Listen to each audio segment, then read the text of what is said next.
the best Ambika ma'am and Seena ma'am. Right, Ambika Best ma'am, you can wishes, start. Ambika ma'am. തുടങ്ങാം. Yes, start Yes. ചെയ്തോളൂ. Yes, hello, good evening to all. നമ്മളിപ്പോൾ വിൻബിൾ അക്കാദമിയുടെ trainers ടോക്കിന്റെ പ്ലാറ്റ്ഫോമിലാണുള്ളത്. അപ്പൊ ഈ platform നമുക്ക് ഒരുക്കി തരുന്ന ഒരു അവസരം വളരെ വലുതാണ്. എന്നുവെച്ചാൽ നമ്മൾ ഇവിടെ ഈ ട്രെയിനേഴ്സ് കോഴ്സ് കംപ്ലീറ്റ് ചെയ്യുന്ന ഓരോരുത്തർക്കും നമ്മളുടെ സ്കില്ലും നമ്മുടെ കോൺഫിഡൻസും എല്ലാം വർദ്ധിപ്പിക്കാൻ വിൻബിൾ അക്കാദമി ഒരുക്കി തരുന്ന ഒരു പ്ലാറ്റ്ഫോമാണിത്. അപ്പം ഈ പ്ലാറ്റ്ഫോമിലേക്ക് സ്വാഗതം അർപ്പിക്കാൻ വേണ്ടിയിട്ടാണ് ഞാനിവിടെ വന്നിട്ടുള്ളത്. ഇപ്പം ഞാൻ അംബിക, ആലുവയിൽ നിന്നാണ്. ഞാനൊരു റിട്ടയേർഡ് പോളിടെക്നിക് ലെക്ചററാണ്.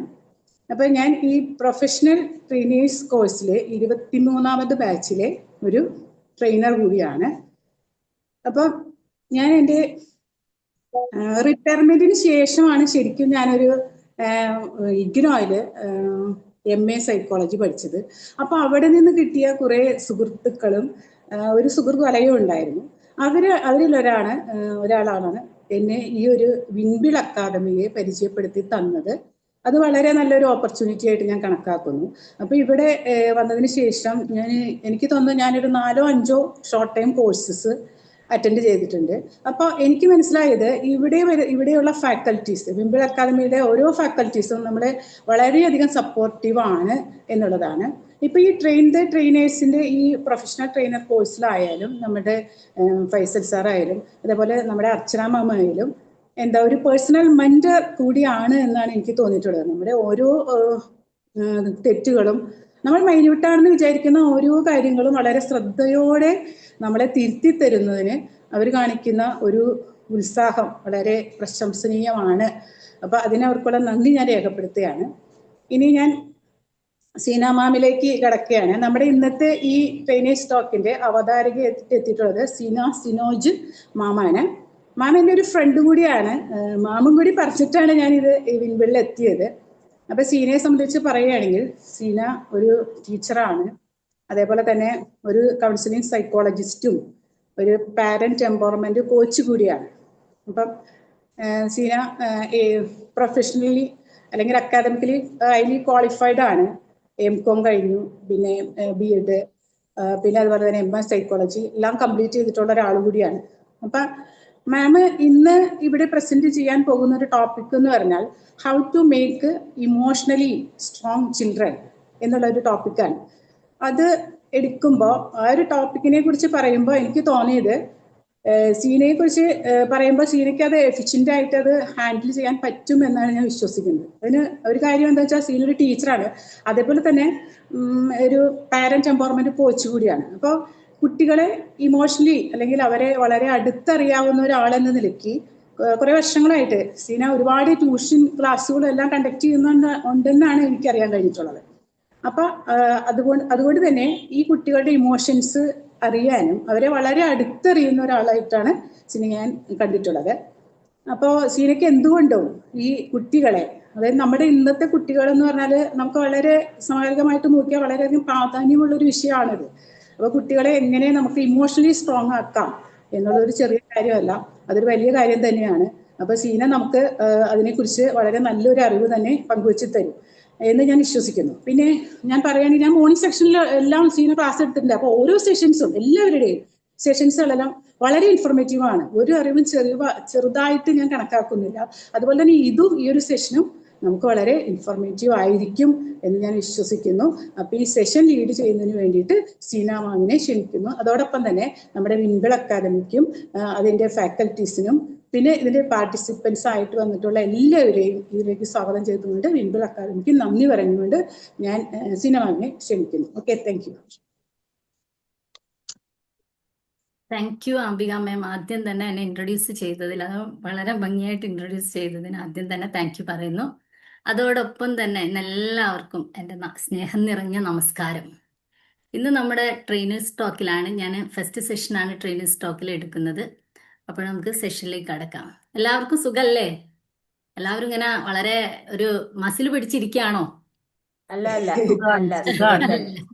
എല്ലാവരും നല്ല ഹാപ്പിയാണ് അല്ലേ? ഇന്നത്തെ യെസ്, ഡെഫിനറ്റ്ലി. മോർണിംഗ് ഒക്കെ ഉഷാറല്ലായിരുന്നോ? യെസ്, അതെ അതെ. നല്ല യെസ്, ദിവസമായിരുന്നു. നല്ല രസമായിരുന്നു അല്ലേ? ഓക്കെ, എല്ലാവരും നല്ല ഹാപ്പി ആണെന്ന് അറിഞ്ഞത് തന്നെ നമുക്ക് സന്തോഷം. അപ്പോൾ ഇന്നത്തെ നമ്മുടെ ഒരു ടോപ്പിക്കിലേക്ക് കടക്കുന്നതിന് മുമ്പ് ഞാനൊരു ചെറിയ സ്റ്റോറിയിലേക്ക് പോവാണ്. അതായത് നമ്മൾ ഇപ്പോൾ ഒരു അച്ഛനും മകനും കൂടി കളിക്കുകയാണ്. അപ്പോൾ കുട്ടി ഇങ്ങനെ കളിക്കാൻ എന്തെങ്കിലും ഒന്ന് വേണമെന്ന് പറഞ്ഞ സമയത്ത് അച്ഛൻ കാറ്റാടി നിർമ്മിച്ചു കൊടുക്കുകയാണ്. അപ്പോൾ കാറ്റാടി നിർമ്മിച്ചു കൊടുത്ത് കാറ്റാടി കൊണ്ട് കുട്ടി ഇങ്ങനെ കളിക്കുകയാണ്. അപ്പോൾ കാറ്റിൽ ഇങ്ങനെ നല്ല കറങ്ങി ഇങ്ങനെ കളിക്കുന്ന ആ രീതിയിൽ കളിച്ചുകൊണ്ടിരിക്കുമ്പോഴാണ് പെട്ടെന്ന് ശക്തമായ കാറ്റ് വന്നു. ശക്തമായ കാറ്റ് വന്നപ്പോൾ കാറ്റാടിയുടെ കൊമ്പ് ഒടിഞ്ഞു പോയി. അതായത് അതിൻ്റെ ഒരു കമ്പ് ഉണ്ടാവല്ലോ, ആ കമ്പ് ഒടിഞ്ഞു പോയി. ഒടിഞ്ഞു പോയപ്പോൾ കുട്ടിക്ക് സങ്കടമായി. കുട്ടി ഭയങ്കര കരച്ചില്. അയ്യോ, നല്ല ശക്തിയുള്ള കാറ്റ് വന്നിട്ടല്ലേ എനിക്ക് എൻ്റെ കാറ്റാടി പോയല്ലോ എന്ന് പറഞ്ഞു കുട്ടി വളരെ സങ്കടത്തോടെ കരഞ്ഞു. അപ്പോഴച്ഛൻ പറഞ്ഞു, മോനെ, അത് കാറ്റാടി അല്ലെ കാറ്റിന്റെ കുഴപ്പമല്ല, പക്ഷെ ആ കമ്പിന് എന്തില്ലായിട്ടാണ്, ഉറപ്പില്ലാത്തത് കൊണ്ടാണ് ഈ കാറ്റാടിക്ക് പ്രശ്നം വന്നത്. അല്ലെ കാറ്റാടിയുടെ കമ്പ് ഒടിഞ്ഞു പോയത് എന്താണെന്ന് പറഞ്ഞാൽ ആ കമ്പിന് ഉറപ്പില്ലാത്തത് കൊണ്ടാണ്. ഈ കമ്പിന് നല്ല കരുത്തുണ്ടെങ്കിൽ നമ്മുടെ കാറ്റാടിക്ക് ഒന്നും സംഭവിക്കില്ലായിരുന്നു എന്ന് ചേർത്ത് പിടിച്ചുകൊണ്ട് മകനോട് പറഞ്ഞു. അപ്പോഴാണ് അതിൽ നിന്ന് നമുക്ക് ലൈഫായിട്ട് കണക്ട് ചെയ്യുമ്പോൾ പലപ്പോഴും പല കാര്യങ്ങളിലും നമുക്ക് സംഭവിക്കുമ്പോൾ നമ്മുടെ മക്കൾ തളർന്നു പോകുന്നത് പലപ്പോഴും അവർക്ക് ഇമോഷണൽ സ്ട്രോങ് അല്ലെങ്കിൽ ഒരു മനക്കരുത്തില്ലാത്തത് കൊണ്ടാണ് പലപ്പോഴും കുട്ടികൾ ഇങ്ങനെ തളർന്നു പോകുന്നത്. അപ്പോൾ പലപ്പോഴും നമ്മൾ മനസ്സിലാക്കാറുണ്ട്, അതായത് ബുദ്ധിയുള്ള കുട്ടി, പഴയ കാലത്ത് നമ്മൾ പറയാം ബുദ്ധി ഉണ്ടെങ്കിൽ കുട്ടികളൊക്കെ ആയി, അങ്ങനെ ഒരു കോൺസെപ്റ്റ് ഒക്കെ ഉണ്ടായിരുന്നു. പക്ഷെ ഇന്നത്തെ കാലഘട്ടത്തിൽ ഈ ബുദ്ധിയോടൊപ്പം തന്നെ ഓരോ ഇമോഷൻസിനെയും നല്ല രീതിയിൽ ഡീല് ചെയ്യാനുള്ള കഴിവും, അതായത് ഇമോഷണലി സ്ട്രോങ് ആയ കുട്ടികളാണ് നമുക്ക് വേണ്ടത്. ഏത് പ്രതിസന്ധി, ഇതുപോലെ ചെറിയ കാറ്റുകളോ അല്ലെ ശക്തമായ കാറ്റുകൾ ജീവിതത്തിലെ കാറ്റും മഴയും ഒക്കെ നമ്മുടെ ജീവിതമായിട്ട് കണക്ട് ചെയ്യുമ്പോൾ അത്തരം പ്രതിസന്ധികളൊക്കെ ഉണ്ടാവും. പക്ഷെ അത്തരം പ്രതിസന്ധികൾ ഉണ്ടാവുമ്പോഴും അതിലൊന്നും തളരാതെ മുന്നോട്ട് പോകുന്ന വളരെ ശക്തരായ മനക്കരുത്തുള്ള മക്കളെയാണ് നമുക്ക് എല്ലാവർക്കും ആവശ്യമുള്ളത്. അപ്പോഴേ എങ്ങനെ നമ്മളിപ്പോൾ നല്ല വീട്, നല്ല ഫുഡ്, നല്ല വസ്ത്രം, ഇങ്ങനെ അത് നൽകിയത് കൊണ്ട് മാത്രം ഇവര് ഇമോഷണലി സ്ട്രോങ് ആവുമോ? ആകില്ല. ഇല്ല. No ma'am. ഇല്ല. Thank you ma'am. ഒരിക്കലും നമുക്ക് ഇമോഷണലി അങ്ങനെ സ്ട്രോങ് ആവില്ല. പല കാര്യങ്ങൾ അവർക്ക് കൊടുക്കേണ്ടതുണ്ട്. അപ്പോഴതെങ്ങനെ നമുക്ക് ഈ കുട്ടികളെ നമുക്ക് എങ്ങനെ ഇമോഷണലി സ്ട്രോങ് ആക്കാം, അതിൻ്റെ ചില ചെറിയ ടെക്നിക്സിലൂടെ നമുക്കൊന്ന് പോവാം. ഏതൊക്കെ രീതിയിൽ നമുക്ക് കുട്ടികളെ സ്ട്രോങ് ആക്കി വളർത്താം, ഇമോഷണലി സ്ട്രോങ് ആക്കാം. അതിൽ ഒന്നാമത്തതാണ് naming emotions or identify emotions. ഇന്നത്തെ കാലഘട്ടത്തിൽ പല കുട്ടികൾക്കും ചിലപ്പോൾ ഇമോഷൻസിനെ അവർക്ക് തിരിച്ചറിയാൻ കഴിയുന്നില്ല. അതായത് ഇപ്പോൾ ഒരു കുട്ടിയുടെ കയ്യിൽ ഇപ്പം നമ്മൾ മക്കൾക്ക് ചോക്ലേറ്റ് കൊടുത്തു എന്ന് വിചാരിക്കും. ആ ചോക്ലേറ്റ് കൊടുത്ത് ചോക്ലേറ്റ് താഴെ പോയി കഴിഞ്ഞാൽ ചിലപ്പോൾ കുട്ടികൾ കരയുമ്പോൾ നമ്മൾ സാരമില്ല, അല്ലെങ്കിൽ അപ്പോഴും നമ്മൾ മക്കളോട് ചോദിക്കണം, എന്താണ് മോൻ കരയാനുള്ള കാരണം എന്താണ്. അപ്പൊ കുട്ടി ചിലപ്പോൾ പല സങ്കടം കൊണ്ടാണ്, അല്ലെ ചോക്ലേറ്റ് വീണു പോയത് കൊണ്ടാണ്. അപ്പോൾ ആ കുട്ടിക്ക് അവിടെ ഇമോഷൻസ്, കരഞ്ഞതിനുള്ള ആ ഒരു ഇമോഷൻ എന്ന് പറഞ്ഞാൽ ഒരു സങ്കടം അല്ലെ ദുഃഖം, ഓരോ ഇമോഷൻസിനെയും നമ്മൾ മക്കൾക്ക് തിരിച്ചറിയാൻ അല്ലെ എന്താണ് ഓരോ ഇമോഷൻസ് എന്ന് മനസ്സിലാക്കാനുള്ള ഓരോ അവസരങ്ങളെയും നമ്മൾ ഉപയോഗപ്പെടുത്തണം. അല്ലാതെ കരയുമ്പോഴത്തേക്ക് വേറൊരു ചോക്ലേറ്റ് വാങ്ങിക്കൊടുത്ത് ആ കുട്ടിയുടെ കരച്ചിൽ മാറ്റല്ല, അല്ലെങ്കിൽ കരയുമ്പോൾ നമ്മൾ അവരോട് ദേഷ്യപ്പെടല്ല വേണ്ടത്. അത് അവരുടെ ആ ഒരു ഇമോഷൻസിനെ നമ്മൾ മനസ്സിലാക്കുകയും അതോടൊപ്പം തന്നെ ആ ഇമോഷൻസ് എന്താണെന്ന് അവർക്ക് ബോധ്യപ്പെടുത്തി കൊടുക്കുകയും ചെയ്യണം. ഈ ഇമോഷൻസ് അറിയുന്ന കുട്ടിക്ക് ഏതൊക്കെ ഇമോഷൻസ് ആണ് ഉള്ളത് എന്ന് മനസ്സിലാക്കുന്ന കുട്ടിക്ക് ഒരു പരിധി വരെ എല്ലാ ഇമോഷൻസിനെയും നിയന്ത്രിക്കാനും അവർക്ക് കഴിയും. അല്ലാതെ ഇമോഷൻസിനെ നമ്മൾ മനസ്സിലാക്കിയിട്ടില്ലെങ്കിൽ, അല്ലെങ്കിൽ സങ്കടമാണ് ഓരോ ദേഷ്യം, അതൊക്കെ ഓരോ ഇമോഷൻസ് ആണ്. അതിനെയൊക്കെ കുട്ടികൾക്ക് ആദ്യം തന്നെ നമ്മൾ തിരിച്ചറിയാനുള്ള സാധ്യതകളുണ്ടെങ്കിൽ അതൊക്കെ നമ്മൾ ഓരോ അവസരങ്ങൾ കുഞ്ഞുനാളിലെ നമ്മൾ ഓരോ സാഹചര്യങ്ങൾ അവരെ പഠിപ്പിക്കേണ്ടതുണ്ട്. അടുത്തതായിട്ട് അതുപോലെ തന്നെ മറ്റൊരു പ്രധാന കാര്യമാണ് നോർമലൈസിങ് ഫെയിലിയർ. പലപ്പോഴും ഇന്ന് എന്താണ്, എക്സാം ആയാലും കുട്ടികളൊക്കെ ഭയങ്കര സ്ട്രെസ്സായിരിക്കും എക്സാമൊക്കെ വരുമ്പോൾ അല്ലെ. നമ്മളെ ചുറ്റുപാടിൽ ഞാൻ പ്രത്യേകിച്ച് കുട്ടികളൊക്കെ ആയിട്ട് ബന്ധപ്പെട്ട് ഒരാളായതുകൊണ്ട് തന്നെ കുട്ടികൾക്ക് എക്സാം വരുമ്പോഴത്തേക്ക് ഭയങ്കര ടെൻഷനാണ്. അതുപോലെ തന്നെ എക്സാമിൽ ഫെയിൽ ആവുമ്പോഴും ഫെയിലായി കഴിഞ്ഞാൽ എന്താണ് ഭയങ്കര ഒരു ടെൻഷനാണ്.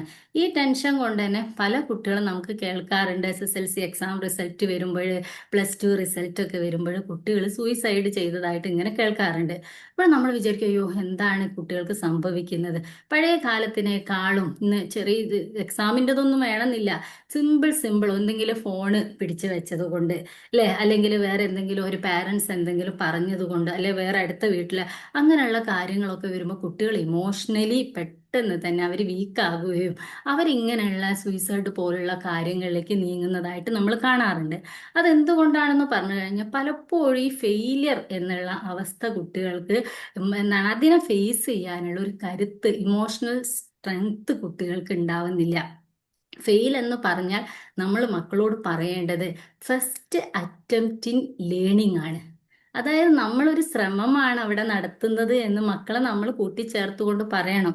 അല്ലെങ്കിൽ നമ്മുടെ മക്കളിപ്പം ഫെയിലായി, അപ്പോൾ എന്തെങ്കിലും ഒരു കാര്യത്തിൽ ഫെയിലായാലോ എക്സാമിലാണെങ്കിൽ പോലും നമ്മൾ ചോദിക്കണേ എവിടെയാണ് മോനെ പറ്റിയത്, കൂട്ടി പിടിച്ചുകൊണ്ട് മകളോട് ചോദിക്കുക, എവിടെയാണ് മോളെ നിനക്ക് തെറ്റ് പറ്റിയത്. അപ്പോഴവിടെ കുട്ടിക്ക് ആ തെറ്റ് തിരിച്ചറിയാനുള്ള ഒരു അവസരമാണ് കൊടുക്കുന്നത്. അതുപോലെ തന്നെ നമ്മൾ അവരോട് എന്ത് പറയണം, ഓരോ സമയത്തും നമ്മൾ കൂടിയിരുന്ന് സംസാരിക്കുമ്പോൾ ഇപ്പം അച്ഛനായാലും അമ്മയായാലും അവരോട് പറഞ്ഞു കൊടുക്കുക, അച്ഛൻ ഇങ്ങനെ, അല്ലെങ്കിൽ എന്തെങ്കിലും ജീവിതത്തിൽ തോൽക്കാത്തവരൊക്കെ വളരെ കുറവായിരിക്കുമല്ലോ. അപ്പം നമ്മൾ പറയും എന്തെങ്കിലുമൊക്കെ ചില ഫെയിലിയർ കണ്ടീഷനൊക്കെ ഫേസ് ചെയ്തിട്ടായിരിക്കും പലരും ഈ ഒരു രീതിയിലേക്കൊക്കെ എത്തിയത്, അല്ലേ? നമ്മളിൽ തന്നെ അങ്ങനെ ആയിരിക്കും. അപ്പം നമ്മൾ അവരോട് പറഞ്ഞു കൊടുക്കുക, ഞാൻ ഇങ്ങനെ സംഭവിച്ചിട്ടുണ്ട്, പക്ഷെ അന്ന് വീണ്ടും അത് ശ്രമിച്ചു, അങ്ങനെയാണ് ഇന്ന രീതിയിലെത്തി. ഇപ്പൊ ജോലിക്കാണെങ്കിലും അച്ഛൻ ആദ്യം PSC എഴുതി, പക്ഷെ അത് കിട്ടിയില്ല, അല്ലെ അത് പിന്നീട് രണ്ടാമത്തെ ചാൻസ്. അങ്ങനെ നമ്മൾ നമ്മുടെ ഒരു പരാജയ കഥകളും നമ്മൾ പറഞ്ഞു കൊടുക്കേണ്ടതുണ്ട്. പ്രത്യേകിച്ച് ഇപ്പോഴത്തെ കാലത്ത് നമുക്കറിയാം, സോഷ്യൽ മീഡിയാസിലൂടെയൊക്കെ സക്സസ് സ്റ്റോറീസ് മാത്രം മക്കൾ കേൾക്കുന്നത്, ഈ റീൽസിലൂടെയൊക്കെ ആണെങ്കിൽ. അപ്പോൾ അവർ വിചാരിക്കും സക്സസ് മാത്രമേ ഉള്ളൂ. അപ്പോൾ ഈ ഫെയിലിയർ കണ്ടീഷൻസ് പലപ്പോഴും സോഷ്യൽ മീഡിയാസിലൊന്നും, ഈ റിയലും റീൽസും തമ്മിൽ പല ഡിഫറൻസ് ഉണ്ട്, അല്ലേ? അതുപോലെ തന്നെയാണ് സക്സസ് സ്റ്റോറീസ് ആണ് പലപ്പോഴും മുന്നോട്ട് വരുന്നത്. അതുകൊണ്ട് തന്നെ ഈ ഫെയിലിയർ എന്നുള്ള കണ്ടീഷൻസ് വരുമ്പോൾ അവർക്ക് അതിനെ തരണം ചെയ്യാനുള്ള ആ പ്രതിസന്ധിയിൽ തളർന്നു പോവാറുണ്ട്. അതുകൊണ്ട് തന്നെ ഈ ഫെയിലിയറിനെ നമ്മൾ നോർമലൈസ് ചെയ്യാൻ കുട്ടികളെ പഠിപ്പിക്കണം. സാരമില്ല, വീണ്ടും ട്രൈ ചെയ്യാം, നീ ശ്രമിച്ചല്ലോ. അവരതിന് നമ്മൾ അടുത്ത ശ്രമത്തിന് വേണ്ടി അവരെ പ്രോത്സാഹിപ്പിക്കണം. അതുപോലെ മറ്റൊരു പ്രധാന കാര്യമാണ് അവോയ്ഡ് ഓവർ പാരന്റിങ്. അല്ലെങ്കിൽ നമ്മൾ എന്ത് ചെയ്യുക, ഓവർ പ്രൊട്ടക്ഷൻ കൊടുക്കുക, അല്ലെ കുട്ടികൾക്ക്. അത് പല പാരൻസും ചെയ്യാറുണ്ട്, പല പാരൻസ് ചെയ്യുന്നതായിട്ട് നമ്മൾ കാണാറുണ്ട്. അത് പലപ്പോഴും പല പേരുകളിലൊക്കെ അറിയപ്പെടുന്നുണ്ട്, ഹെലികോപ്റ്റർ പാരന്റിങ് എന്നൊക്കെ പറയാറുണ്ട്. അതെന്താണ് അങ്ങനെ പറഞ്ഞാൽ? ചുറ്റും ഇങ്ങനെ തലയ്ക്ക്, അല്ലേ, കറങ്ങിക്കൊണ്ടിരിക്കുന്ന ഒരു പാരന്റിങ് സ്റ്റൈൽ എന്ന് പറയാറുണ്ട്. അതായത് ഒരു കുട്ടി, അല്ലേ, അറിയില്ലേ അത്? അതായത് ഒരു കുട്ടി ഉണ്ടെങ്കിൽ, yes, Yes, thank you, ma'am. Thank you മാം. അങ്ങനെ ഒരു കുട്ടി ഉണ്ടെങ്കിൽ ആ കുട്ടിയുടെ ചുറ്റും അവരെന്താണ് ഓരോ കാര്യങ്ങളിൽ, ഇപ്പൊ ചില പാരൻസ് ഉണ്ട് ബാഗിൽ നോട്ട് ബുക്സ്, അല്ല കുഞ്ഞുനാളിലൊക്കെ അവർ വളരുന്നതിനനുസരിച്ച് അവർക്ക് ചെയ്യാനുള്ള കാര്യങ്ങൾ അവർക്ക് ചെയ്യാനുള്ള ഒരു ഓപ്പർച്യൂണിറ്റി കൊടുക്കണം.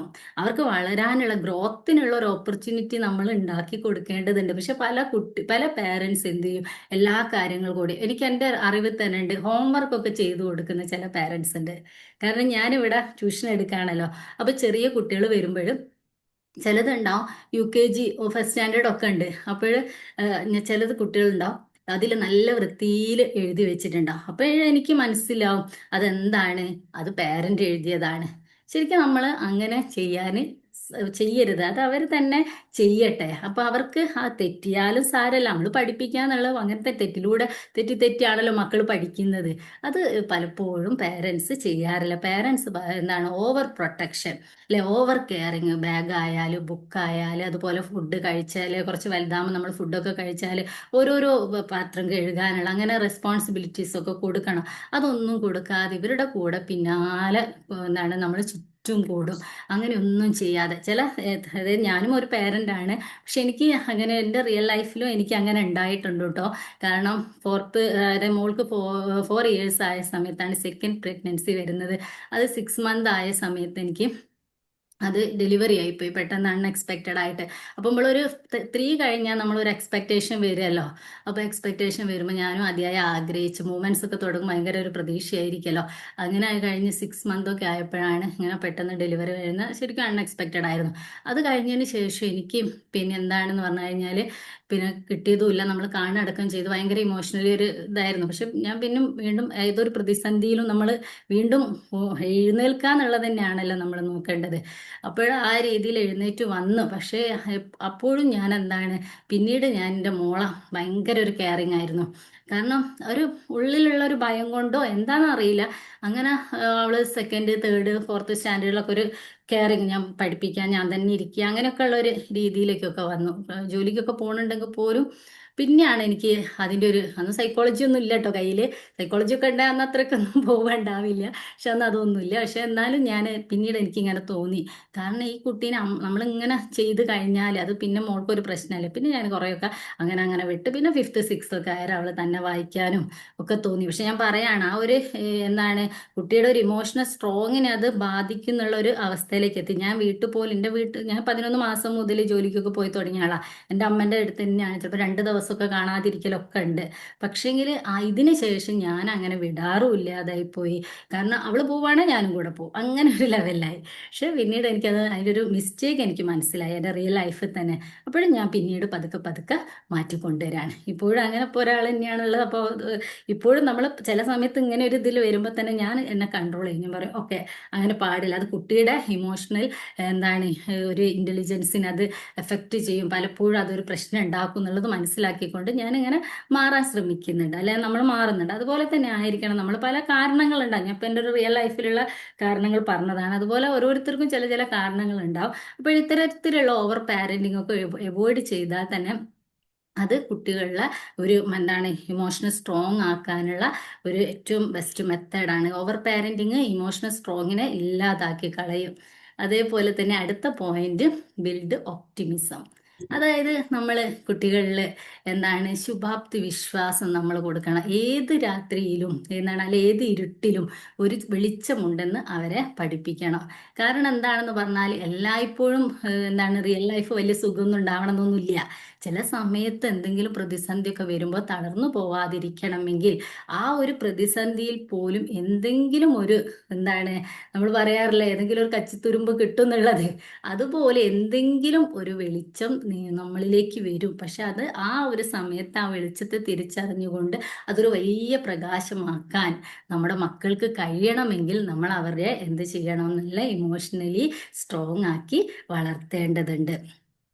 ഇനി ഇതേപോലെ തന്നെയാണ് ഇവരുടെ പിന്നെ ഇമോഷണലി ഒപ്റ്റിമിസം എന്നുള്ള ആ ഒരു ലെവലിൽ നല്ല പ്രതീക്ഷകളിലൂടെ തന്നെ നമ്മൾ മക്കളെ കൊണ്ടുപോവേണ്ടതാണ്.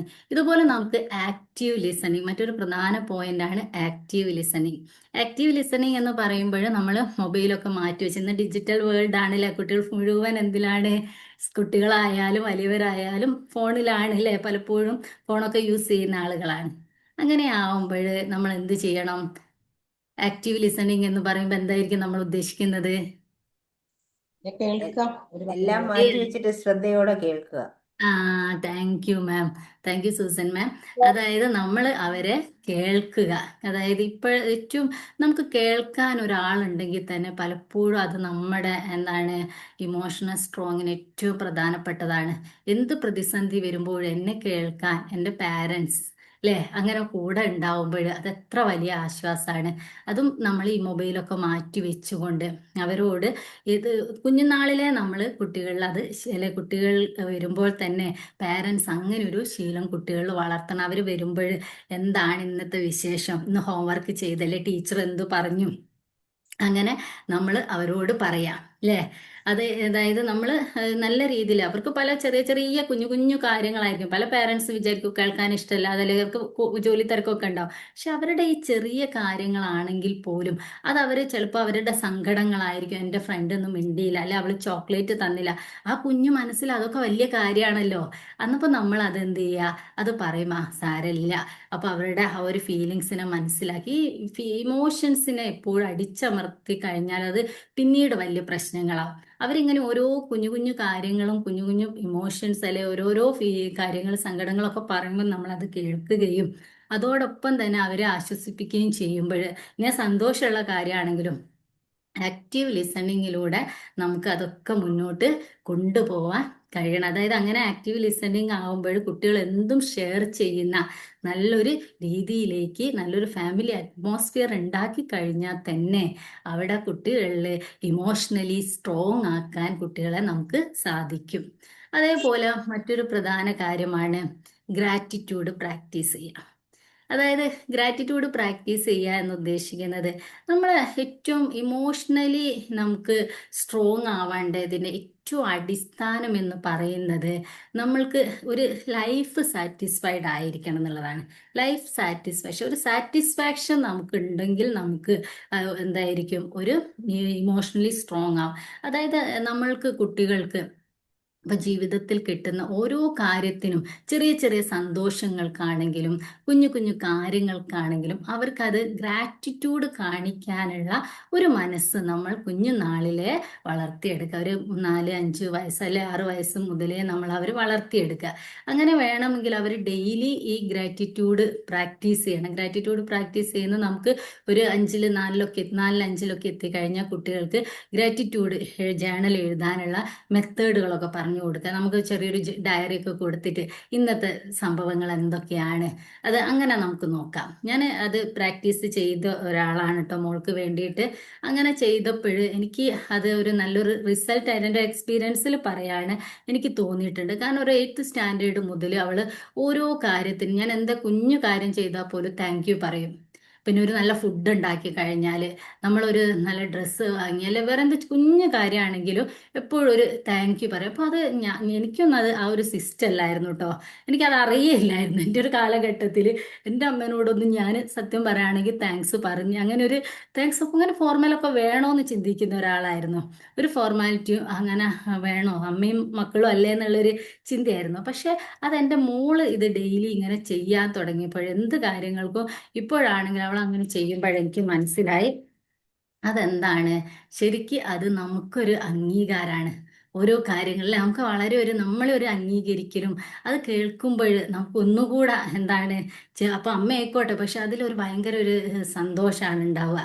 അപ്പൊ അങ്ങനെ നമ്മൾ പ്രാക്ടീസ് ചെയ്യിച്ചാൽ ഇവരിൽ ഒരു സാറ്റിസ്ഫൈഡ് ആയിട്ടുള്ള ഒരു ലൈഫ് അതോടൊപ്പം തന്നെ അവർ ഇമോഷണലി സ്ട്രോങ് ആക്കാനും അവരെ സാധിക്കും. അതൊരു മെത്തേഡായിട്ട് നമുക്ക് യൂസ് ചെയ്യാവുന്നതാണ്. അതുപോലെ തന്നെയാണ് നമുക്ക് നമ്മുടെ ഇപ്പോഴത്തെ കാലഘട്ടത്തിൽ നോ എന്ന് കേൾക്കാൻ പല കുട്ടികൾക്കും മടിയാണ്. എന്തെങ്കിലും ഒരു കുഞ്ഞു കാര്യമാണെങ്കിൽ പോലും നോ എന്ന് പറയുമ്പോഴത്തേക്ക് അവർക്ക് ഭയങ്കര പ്രശ്നമാണ്. പക്ഷെ നമ്മൾ എന്ത് ചെയ്യണം, ചില കാര്യങ്ങൾ ഇല്ലെങ്കിൽ ഇല്ല തന്നെ പറയണം അല്ലേ.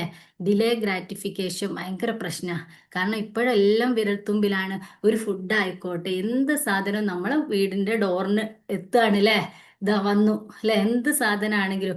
അപ്പോഴീ മക്കൾക്ക് ആവശ്യമുള്ളതൊക്കെ വേണമെങ്കിൽ നമ്മളെ ജിപേയും കാര്യങ്ങൾ അറിയുമെങ്കിൽ അവരെന്നെ സ്വയം ചെയ്യുന്ന ഒരു സിസ്റ്റത്തിലേക്ക് വന്നു. പക്ഷെ അങ്ങനെയൊക്കെ ആകുമ്പോഴും ചിലപ്പോഴൊക്കെ നമ്മൾ ഇത് വലിയ പ്രശ്നങ്ങൾ ഉണ്ടാക്കും.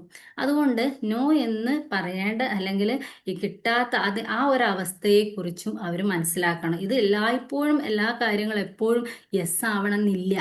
അപ്പൊ അങ്ങനെ യെസ് ആവാത്ത സിറ്റുവേഷൻ വന്നു കഴിഞ്ഞാൽ അവരെന്താവും, ഇമോഷണലി പ്രോബ്ലംസ് ആവും. അതൊരു പ്രതിസന്ധിയായി മാറി അവർ മറ്റു പല വഴികളിലേക്ക് അവർ പോവാനുള്ള സാധ്യത ഉണ്ട്. അവര് വളരെ ഡള്ളാവും. അതുകൊണ്ട് കുഞ്ഞുനാളിലെ ചില കാര്യങ്ങളിലൊക്കെ നമ്മൾ എന്ത് പറയാ, ഇല്ലാത്തതാണെങ്കിൽ നോ, അത് കുറച്ച് കഴിഞ്ഞിട്ട് അല്ലേ, അങ്ങനെ ആ ഒരു അപ്പോഴാ കിട്ടുമ്പോൾ ഉള്ള സന്തോഷവും ആ ഫീലിങ്സും ഒക്കെ അവർക്ക് മനസ്സിലാവുമല്ലോ. അങ്ങനെയുള്ള കാര്യങ്ങൾ കൂടി നമ്മൾ മക്കൾക്ക് പറഞ്ഞു കൊടുക്കുക. അല്ലെ അങ്ങനെയൊക്കെയുള്ള കാര്യങ്ങളും നമ്മൾ ശ്രദ്ധിക്കേണ്ടതുണ്ട്. എല്ലാ കാര്യങ്ങളും നമ്മൾ അവർക്ക് ഒരുക്കി കൊടുക്കരുത്. ജീവിതം എന്ന് പറയുന്നത് കല്ലും മുള്ളും നിറഞ്ഞതാവാം അല്ലേ, അങ്ങനെയൊന്നും ആവാതിരിക്കട്ടെ എന്ന് നമ്മൾ പ്രാർത്ഥിക്കുന്നുണ്ട്. പക്ഷെ എന്നിരുന്നാലും ചില പ്രതിസന്ധികളൊക്കെ നമ്മൾക്ക് എല്ലാം കൺട്രോൾ ചെയ്യാൻ പറ്റുന്നതല്ലല്ലോ. അൺകൺട്രോളബിൾ ഫാക്ടേഴ്സ് ഒക്കെ വരുമ്പോൾ പല പ്രതിസന്ധികളും ഉണ്ടാവാം. അങ്ങനെ ഉണ്ടാവുമ്പോൾ നമുക്ക് അതിൽ നമ്മുടെ മക്കളൊക്കെ ഉഷാറായിട്ട് മുന്നോട്ട് പോകണമെങ്കിൽ നമ്മൾ അവർക്ക് ഈ ഒരുക്കി കൊടുക്കലുകൾ നമ്മൾ കുറച്ച് മാറ്റിവെക്കേണ്ടതുണ്ട്. അതിന് ഏറ്റവും വലിയ എക്സാമ്പിളാണ് ഒരു നമ്മുടെ പ്രകൃതിയിലേക്ക് നോക്കുമ്പോൾ തന്നെ നമുക്ക് ഒരുപാട് എക്സാമ്പിൾ ഉണ്ട്. അതിലേറ്റവും വലുതാണ് കഴുകൻ്റെ സ്റ്റോറി. പിന്നെ കഴുകൻ്റെ കഥയിൽ കഴുകൻ കുഞ്ഞുങ്ങളെ വളർത്തുമ്പോൾ അതിനു മുൻപ് കഴുകൻ വളരെ ഉയരത്തിലാണ് കൂട് കെട്ടുക. കെട്ടിയിട്ട് അവിടെ എന്താണ് ആദ്യത്തെ ഏറ്റവും അടിയിൽ കല്ലും മുള്ളായിരിക്കും, അതിന്റെ മുകളിൽ പുല്ലും അതുപോലെ തന്നെ തൂവലുകളാണ് ഇടുക. അങ്ങനെ കുഞ്ഞുങ്ങളായി കഴിഞ്ഞാൽ അവര് കുഞ്ഞുങ്ങളെ ഈ രീതിയിലാണ് കിടത്തുക. അപ്പൊ കുഞ്ഞുങ്ങൾ നല്ല ചെറിയ കുഞ്ഞുങ്ങളൊക്കെ ആകുമ്പോൾ കഴുകന്റെ തള്ള കഴുകൻ നല്ല രീതിയിൽ കെയർ ചെയ്യും. പക്ഷെ കുറച്ചങ്ങ് വൈകി കുറച്ചിങ്ങനെ പ്രായമാകുമ്പോൾ അല്ലെങ്കിൽ കുറച്ച് ദിവസങ്ങൾ കഴിയുമ്പോൾ പതുക്കെ പതുക്കെ നല്ല മെത്ത പോലെയുള്ള പുല്ലും തൂവലും ഒക്കെ എന്താക്കും കുത്തിപ്പറിച്ച് തള്ളക്കഴുകൻ താഴേക്ക് എറിയും.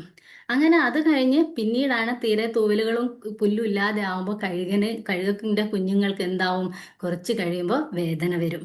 അല്ല, കല്ലും മുള്ളും ഒക്കെ വേദനയാവും. ആ വേദന പിന്നീട് ഇവർക്ക് സഹിക്കാൻ കഴിയില്ല.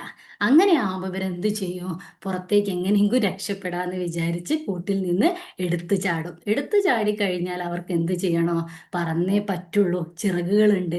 അങ്ങനെ അവര് ചിറക് ഉപയോഗിച്ച് പറക്കാൻ പഠിക്കും. പിന്നെ നമുക്കറിയാം കഴുകൻ ആകാശത്ത് രാജാവിനെ പോലെ പിന്നെ അവര് പറന്നു പഠിക്കും. അപ്പൊ അല്ലാതെ ഇത് ഇങ്ങനെ ഒരുക്കി കൊടുത്തിട്ടുണ്ടെങ്കിൽ കഴുക കുഞ്ഞുങ്ങൾക്ക് എന്താവില്ല, ഈ ഒരു പ്രാപ്തി അവർക്ക് നേടിയെടുക്കാൻ കുറേ സമയം വേണ്ടി വരും.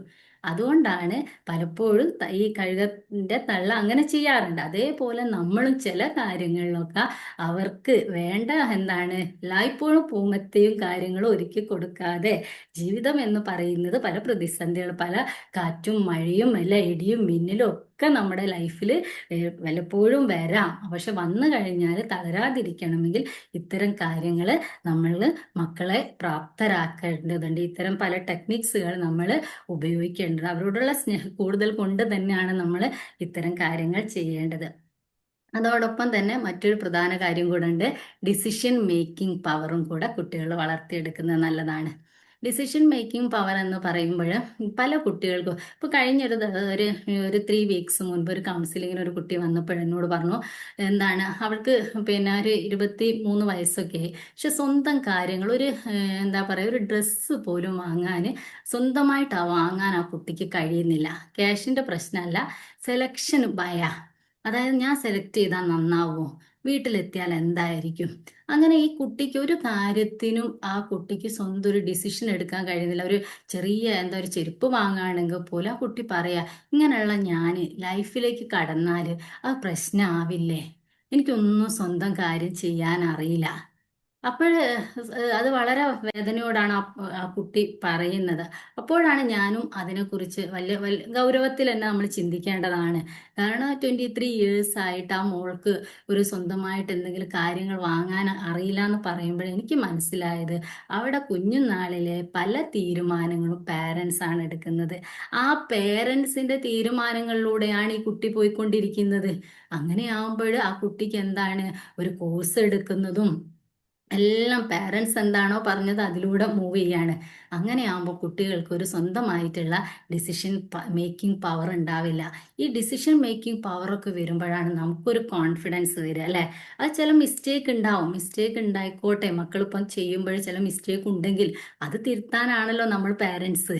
അങ്ങനെ തിരുത്തി കൊടുത്തുകൊണ്ട് അവരെ മുന്നോട്ട് കൊണ്ടുപോകേണ്ടതുണ്ട്. അപ്പൊ ഇങ്ങനെയുള്ള ഡിസിഷൻ മേക്കിംഗ് പവർ ഇല്ലെങ്കിൽ അതും പല കുട്ടികളെയും ഇമോഷണലി അത് എഫക്റ്റ് ചെയ്യുന്നുണ്ട്. അവർക്ക് അവരുടെ ഏതെങ്കിലും പ്രതിസന്ധി വരുമ്പോഴേ ജീവിതത്തിൽ അവരാകെ തളർന്നു പോകും. അതുകൊണ്ട് നമ്മൾ ഓരോ സമയത്തും അവർക്ക് വേണ്ട നിർദ്ദേശങ്ങൾ കൊടുത്തുകൊണ്ട് ഇത്തരം കാര്യങ്ങൾ നൽകിക്കൊണ്ട് ചില ചോയ്സുകൾ ഉണ്ടെങ്കിൽ അവരോട് സെലക്ട് ചെയ്യാൻ പറയാം, എന്താണ് ചെയ്യേണ്ടത്, അല്ലെ? അങ്ങനെ അവർക്ക് ചെറുപ്പത്തിലെ ഒരു ഡിസിഷൻ മേക്കിംഗ് പവർ ഉണ്ടാക്കിയെടുക്കുക. ഇത്തരം കാര്യങ്ങൾ കൂടി നമുക്ക് ഇപ്പൊ ഇത്തരം 8 കാര്യങ്ങളോട് നമ്മൾ ശ്രദ്ധിച്ചു കഴിഞ്ഞാൽ ഒരുവിധം നമുക്ക് നമ്മുടെ മക്കളെ നല്ല മനക്കരുത്തുള്ള, അല്ലെ, നല്ല ഇമോഷണലി സ്ട്രോങ് ആയ മക്കളെ നമുക്ക് ഉണ്ടാക്കാൻ, അല്ലെ, നമുക്ക് അങ്ങനെ വളർത്തിയെടുക്കാൻ സാധിക്കും.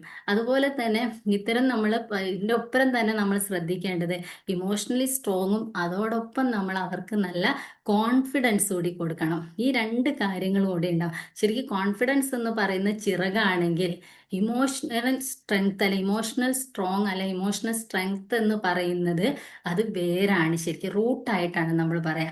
ഇത്തരം നമ്മളെ നല്ല ശക്തിയാർന്ന ഒരു റൂട്ടും അതേപോലെ തന്നെ കോൺഫിഡൻസും ഉണ്ടെങ്കിൽ ലൈഫിൽ നമുക്ക് നല്ല രീതിയിൽ മുന്നോട്ട് പോകാൻ കഴിയും. ഏത് കാറ്റത്തും മഴയത്തും ഒന്നും നമുക്ക് ഒരു പ്രതിസന്ധിയും വരാതെ മുന്നോട്ട് പോവാം. അത് മറ്റൊരു എക്സാമ്പിളിലൂടെ കൂടി ഞാൻ പറയാണ്. ചൈനീസ് ബാംബു ന്റെ കഥ കേട്ടിട്ടുണ്ടോ? അല്ലെ, മുളകളുടെ ഒരു സ്റ്റോറി അല്ലെ Susan ma'am? Okay, thank you. അതിലെന്താണ് പറയുന്നത്? കേട്ടിട്ടുണ്ട്. കുറെ ആ വർഷം, 5 വർഷത്തോളം അത് യെസ്, മണ്ണിനടിയിലാണ്. ആ മണ്ണിനടിയിൽ കിടക്കും. പിന്നെ 5-ാമത്തെ വർഷം മുതലാണ് ആ ശക്തിയായിട്ട് ഉയർന്നു വരിക. ഈ 4-5 വർഷം എന്താവുകയാണത്? റൂട്ട് സ്ട്രോങ് ആക്കാൻ വേണ്ടി എടുക്കുന്ന സമയമാണ്. ആ സമയം അവർ റൂട്ട് സ്ട്രോങ് ആക്കി 5-ാമത്തെ വർഷം അവർ ടപ്പ് എന്ന് പറഞ്ഞ് മുള വളരുന്നു. അതേപോലെ ആയിരിക്കണം ഈ കുഞ്ഞുനാളെന്ന് പറയുന്നത് നമ്മുടെ കയ്യിൽ കിട്ടിയതാണ് അല്ലേ? മക്കളുടെ ബാല്യം. ആ ബാല്യകാലത്ത് നമ്മൾ ഈ പറഞ്ഞ ഏതെങ്കിലുമൊക്കെ ടെക്നിക്സ് ഉപയോഗിച്ചുകൊണ്ട് അവരെ നമ്മൾ ഇമോഷണലി സ്ട്രോങ് ആക്കുക. അങ്ങനെ സ്ട്രോങ് ആക്കി കഴിഞ്ഞാൽ ഏത് കാറ്റും മഴയും ഇടിയും വെയിലും മിന്നലും ഒക്കെ വന്നോട്ടെ, നമ്മളെ മക്കൾ അതിനൊക്കെ തരണം ചെയ്തുകൊണ്ട് മുന്നേറും എന്നുള്ള ഒരു വിശ്വാസം നമുക്കുണ്ടാവും. ആദ്യം തന്നെ അതിന് നമ്മളും ഒരു ബോൾഡായ അല്ലെ ഇമോഷണലി സ്ട്രോങ് ആയ പേരൻസ് നമ്മളും ആവണം. അതോടൊപ്പം നമ്മുടെ മക്കളും നമ്മളെ കണ്ടുകൊണ്ട് തന്നെ അവരും ഇമോഷണലി സ്ട്രോങ് ആയ മക്കളായിട്ട് മുന്നോട്ട് മാറുന്നതാണ്. ഇത്രയും പറഞ്ഞുകൊണ്ട് എല്ലാ മക്കളും ഉഷാറാവട്ടെ എന്ന് ആശംസിച്ചുകൊണ്ട് പ്രാർത്ഥിച്ചുകൊണ്ട് ഞാൻ ഇന്നത്തെ എൻ്റെ സെഷൻ ഇവിടെ അവസാനിപ്പിക്കുന്നു. എൻ്റെ സ്നേഹം നിറഞ്ഞ നന്ദി, നമസ്കാരം. Thank you. Thank you so much Seena ma'am. Thank you മാം.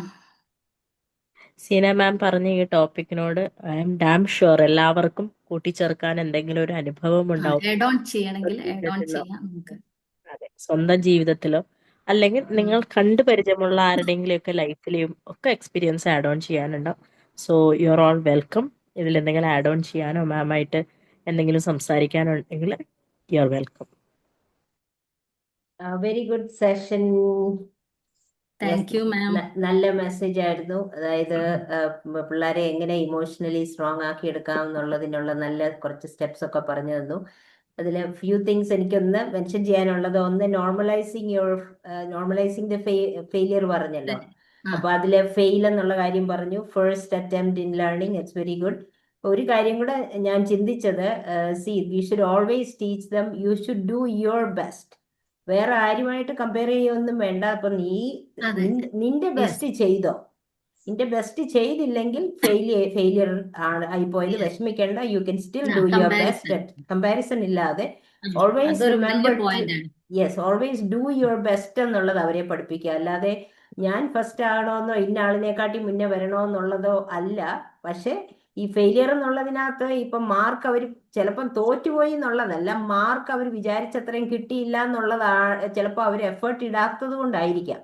അപ്പൊ അങ്ങനെയാണെങ്കിൽ if you didn't do your best then you can't expect to get good marks.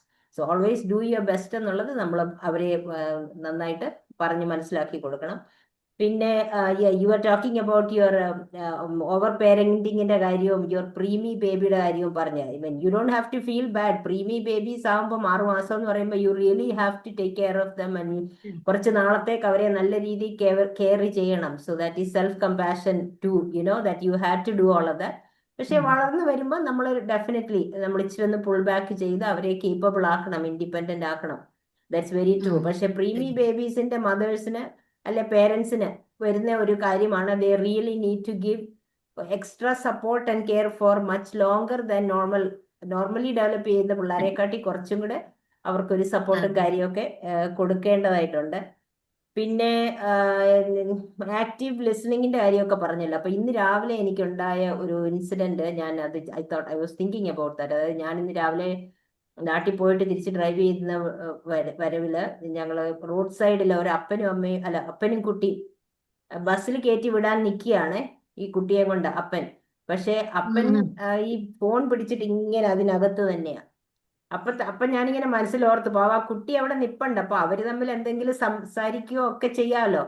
ഈ ഫോണിൽ ഇങ്ങനെ ഇങ്ങനെ പിടിച്ചോണ്ടിരിക്കാതെ ആ കുട്ടിയോട് കൂടുതൽ ഇന്ററാക്ട് ചെയ്യാൻ സംസാരിക്കുകയോ ഒക്കെ ചെയ്യുന്നതല്ലേ ഏറ്റവും നല്ലത്. ഈവൻ ഒരു സേഫ്റ്റി കാര്യം ചിന്തിച്ചാൽ പോലും കുട്ടി അങ്ങോട്ടോ ഇങ്ങോട്ടോ ഒക്കെ നീങ്ങിയാലേ ട്രാഫിക്കിനിടയിൽ അതും പ്രശ്നമാണ്.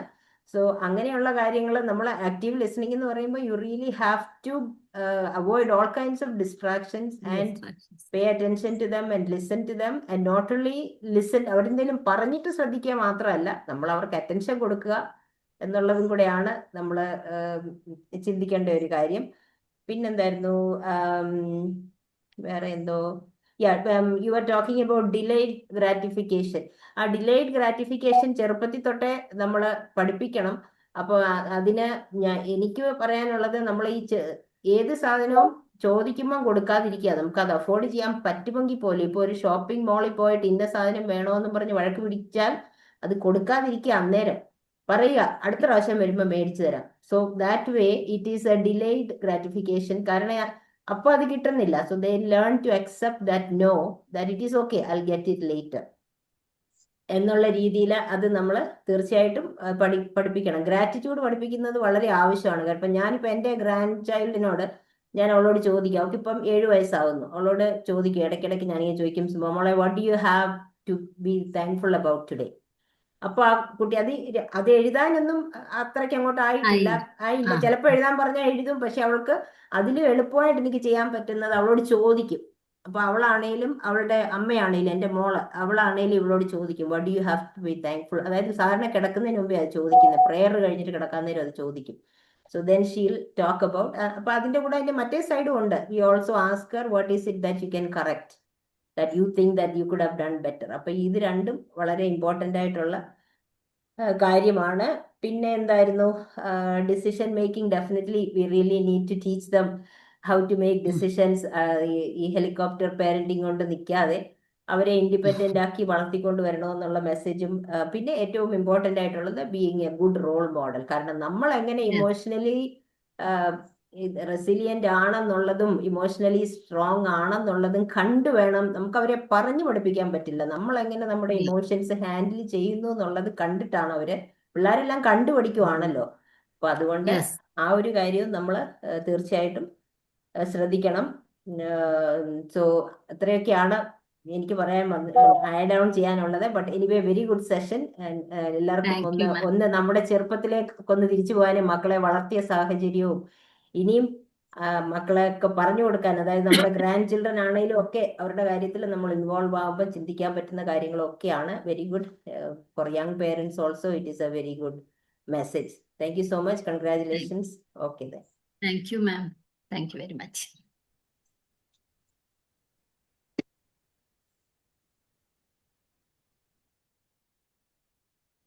Okay, I would like to share my thoughts and experience. ഒരു 3-4 മിനിറ്റിനകത്ത് നിർത്താം. ഞാൻ അമേരിക്കയിലാണ്, ഡോക്ടറാണ്. ഞാൻ എൻ്റെ മകൻ്റെ ഇതിൽ പറയാം. ഈ ഹെലികോപ്റ്റർ പാരന്റിങ്ങിനെ കുറിച്ച് I'm going to give a talk this Thursday. എൻ്റെ വെബിനാർ, എല്ലാ വ്യാഴാഴ്ച എൻ്റെ വെബിനാർ ഉണ്ട്. അതിൻ്റെ ടോപ്പിക് തന്നെ ഹെലികോപ്റ്റർ പാരന്റിങ് ആണ്. Okay, nice. ഞാൻ എൻ്റെ മകനെ ഇവിടെ സ്കൂളിൽ പഠിക്കുമ്പോൾ, ഇപ്പോൾ നൗ ഹീസ് 33. അവനൊരു 7ാം ക്ലാസ് വരെ ഇവിടെ പഠിച്ചു. അതിനുശേഷം പിന്നെ നാട്ടിൽ വന്നാണ് പഠിച്ചത്. ഞാൻ ആദ്യം പറഞ്ഞ അവനടുത്ത്, never try to be number 1 in the class. That will be very stressful. അത് നമ്മൾ ഈ പാരൻസിൻ്റെ ആ ഗോൾസും എക്സ്പെക്റ്റേഷൻസും അവിടെയാണ് ശരിയാക്കേണ്ടത്. എന്നിട്ട് ഞാൻ പറഞ്ഞു, when I was in my school I was never number 1, never number 2. I was within the top 20%, 35 students. I was within 5 or 6. So what? Nothing happened. Then the Gandhiji was never number 1. Albert Einstein was never number 1. അതാണ് ഈ number 1. ഇതാണ് അവിടുത്തെ ഏറ്റവും കൂടുതൽ പാരൻസും grand പാരൻസും ഉള്ള പ്രശ്നമാണ്. മറ്റവന് എത്ര mark കിട്ടി, നിനക്ക് എത്ര ഇവിടെ കുറഞ്ഞു, നിനക്ക് 98 എന്തായി? That is stress. അതാണ് അവന് ഒരു സ്ട്രെസ്സും ഇല്ലായിരുന്നു. And he studied well. That is one thing. Number 2, നാട്ടിൽ അവിടെ കൊണ്ട് ഞാൻ തിരുവനന്തപുരത്തെ സ്കൂളിൽ ചേർത്തു 8ാം ക്ലാസ് വരെ. ഐ വാണ്ടഡ് ടു റൂട്ട്സ് വിട്ടു പോകരുത് കൾച്ചറിന് വേണ്ടിയിട്ട്. ആ സ്കൂളിൽ പോകുന്നതിന് എൻ്റെ വീട്ടിൽ നിന്നും ഒരു 10 മിനിറ്റ് നടന്നാലാണ് ബസ് സ്റ്റോപ്പ്. അവിടെയാണ് സ്കൂൾ ബസ് വരുന്നത്. ആ രാവിലെ ഐ തോട്ട് ഓഫ് അവനെ ഒരു 3-4 ദിവസം അവനെ അക്കമ്പനി ചെയ്യാം. ഇതിൽ റോഡ് ക്രോസ് ചെയ്യുന്ന അമേരിക്ക പോലെ അല്ല. അവിടെ ട്രാഫിക് അമേരിക്കയിൽ അടച്ച് പേടിക്കണ്ട. എല്ലാം കാറെല്ലാം നിൽക്കും. അത് കാരണം അത് കാണിച്ചു കൊടുക്കാൻ വേണ്ടി 4-5 ദിവസത്തേക്ക് രാവിലെ ഞാൻ വീട്ടിൽ നിന്ന് ഇറങ്ങാൻ നിൽക്കുന്നു, ഒരു ഓട്ടോറിക്ഷ വന്നിരിക്കുന്നു ഫ്രണ്ടിൽ. ഞാൻ ഓട്ടോറിക്ഷ എന്താണ്? അല്ല, കുഞ്ഞിനെ വിളിച്ചുകൊണ്ട് പോകാനായിട്ട്. ആര്? എൻ്റെ my mother, that is grandmother, overprotective grandmother. She arrange a autorickshaw അങ്ങോട്ടേക്ക്. ഞാൻ പറഞ്ഞില്ലേ വേണ്ട, 10 രൂപയും കൊടുത്തു. Mother was very much upset. അവൻ ഇവിടെ ഇത്രയും നടന്നു പോകണ്ടേ? ഞാൻ പറഞ്ഞു, ഞാൻ നടന്നു പോയില്ലേ? When I was your child what did I do? ഞാൻ 25 മിനിറ്റ് നടന്നു പോയില്ലേ? ഇപ്പോഴും ഞാൻ നടക്കാൻ പറ്റത്തില്ലേ? ഉടനെ അടുത്ത അമ്മ പറയാണ്, ഇവിടെ പട്ടികളൊക്കെ ഉണ്ട്. ശരി, പട്ടികളൊക്കെ ഉണ്ട്, ഇനി നാളെ പട്ടിയില്ലാത്ത ഒരു റോഡിൽ എപ്പോഴെങ്കിലും നടക്കാൻ പറ്റും ജീവിതത്തിൽ? ഞാൻ പറഞ്ഞു വരുന്നത് ഗ്രാൻഡ് പാരന്റിങ് വലിയ പ്രശ്നമാണ്. അത് കാരണം ഞാൻ അവനെ കൊണ്ട് ഇത് ചെയ്തു, അത് നടന്നു പോയി. Never over pampering. Then comes ഒരു ദിവസം ഇവൻ സ്കൂളിൽ പോയപ്പോൾ അവൻ കുടയെടുക്കാൻ വിട്ടു, മറന്നുപോയി. രാവിലെ തന്നെ മഴക്കാറുണ്ടായിരുന്നു. വൈകുന്നേരം ബസ് വരാറായി, സമയമായി. അമ്മ നോക്കിയിട്ട് ചെറുതായിട്ട് മഴ പെയ്യുന്നു. അപ്സെറ്റായി. ഉടനെ വേറെ ജോലിക്കാരനെ വിളിച്ചേച്ച്, നീ കുടയെടുത്തത് നേരെ അങ്ങോട്ടേക്ക് ബസ് സ്റ്റോപ്പിൽ പോകാൻ. ഞാൻ പറഞ്ഞു പോകണ്ട. അപ്പോഴമ്മ എന്നോട് ചോദിച്ചാൽ, അപ്പോൾ നീ കുടയെടുത്തോണ്ട് പോകുന്നുണ്ടോ? ഞാൻ പറഞ്ഞു ഞാൻ പോകുന്നില്ല. പിന്നെ നനഞ്ഞു വരട്ടെ ഞാൻ പറഞ്ഞു. So he will learn. പിന്നെ ഒരിക്കലും മറക്കത്തില്ല. ഒന്നാമ്മ പറഞ്ഞു അവന് ജലദോഷം വരും, അത് ചെയ്യും. ഞാൻ പറഞ്ഞു ഞാൻ ഡോക്ടറാണല്ലോ, അവൻ ജലദോഷം വന്നാൽ ഞാൻ ട്രീറ്റ് ചെയ്തോളാം. And subsequently he never forgot to take umbrella. വന്നപ്പോൾ ഞാൻ വഴക്കൊന്നും പറഞ്ഞില്ല. എടാ കുടയെടുക്കാൻ മറന്നു ഇല്ലേ? ചിരിച്ചോണ്ട് പറഞ്ഞു, നീ മറക്കരുത് കേട്ടാ. തീർന്നു. ഇത്രയും മാത്രമേ എനിക്ക് പറയാനുണ്ട്. തേഴ്സ്ഡേ ഞാൻ ഹെലികോപ്റ്റർ പാരന്റിങ്ങിനെ കുറിച്ച് പറയുന്നതാണ്. ഞാനവിടെ 5.5 കൊല്ലം ഉണ്ടായിരുന്നു. 2009 മുതൽ 15 വരെ ഞാൻ കണ്ടത് helicopter parents, helicopter grand parents, ഹെലികോപ്റ്ററേ ഉള്ളു അവിടെ. ഓക്കെ, ഇപ്പോൾ ഡ്രോണായി. ഇപ്പോൾ ഹെലികോപ്റ്റർ മാറിയിട്ട് ഡ്രോൺ പാരന്റ്സ് ആയി. Okay, thank U.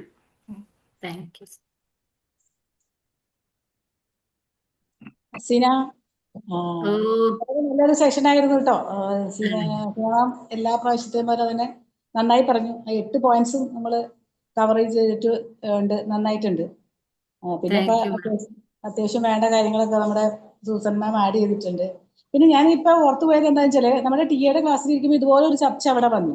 അപ്പോ ട്രാൻസാക്ഷൻ അനാലിസിസിന്റെ അപ്പൊ അതിനകത്ത് അവർ പറഞ്ഞതെന്ന് വെച്ചാല്, മാം പറഞ്ഞു ഒരു ചെറിയ എന്തൊരു അച്ചീവ്മെന്റ് ഉണ്ടാവുമ്പോൾ നമ്മൾ കുട്ടികളെ യുവർ ഗ്രേറ്റ്, നന്നായിട്ടുണ്ട് എന്ന് പറഞ്ഞിട്ട് വളർത്തണം എന്ന് പറയട്ടെ, അവരെ അപ്രീഷിയേറ്റ് ചെയ്യണം എന്ന് പറഞ്ഞു. പലരും പറഞ്ഞ വെച്ചാൽ അങ്ങനെ ചെറിയ ചെറിയ സംഭവങ്ങൾ ഉണ്ടാകുമ്പോൾ നമ്മൾ അപ്രീഷിയേറ്റ് ചെയ്താൽ അവരൊരു നാർസിസ്റ്റ് പേഴ്സണാലിറ്റി ആയി പോകുമോ എന്നുള്ളതാണ്. അവിടെ എനിക്ക് തോന്നിയത് I am okay, you are okay എന്നുള്ളൊരു രീതിയിൽ വളർത്തിയ അങ്ങനെ ആവൂലായിരിക്കും അല്ലെ കുട്ടികളൊക്കെ. അപ്പൊ അങ്ങനെ അവിടെ ഒരു ചർച്ച അങ്ങനെ വന്നു. അത് ഞാനിപ്പോ ഓർത്തുപോയി. അങ്ങനെ ഒരുപാട് കാര്യങ്ങൾ ആവുമ്പോഴാണ് ഏറ്റവും പ്രശ്നം. അതവിടെ വലിയൊരു ചർച്ചയ്ക്ക് വന്ന ഒരു വിഷയമാണ്. ഇതെല്ലാവരും പറഞ്ഞാൽ അങ്ങനെ ആയാൽ നാർസിസ്റ്റ് ആയി പോകും എന്നൊന്നും. അങ്ങനെയൊന്നുമില്ല. വേറെ ഓക്കെ എന്നുള്ള രീതിയിൽ വന്ന് അങ്ങനെ ആവില്ലല്ലോ. അത് ഞാനിപ്പോ ഓർത്തു. പിന്നെ നമ്മളെപ്പോഴും റെസീലിയൻസ് കുട്ടികൾക്ക് വളർത്തിയെടുക്കേണ്ടതായിട്ടുള്ള ഒരുപാട് മെത്തേഡ്സ് സിനിമ കൊണ്ടുവന്നു. വളരെ നന്നായിരുന്നു. നല്ല സെഷൻ ആയിരുന്നു. Congratulation. Thank you.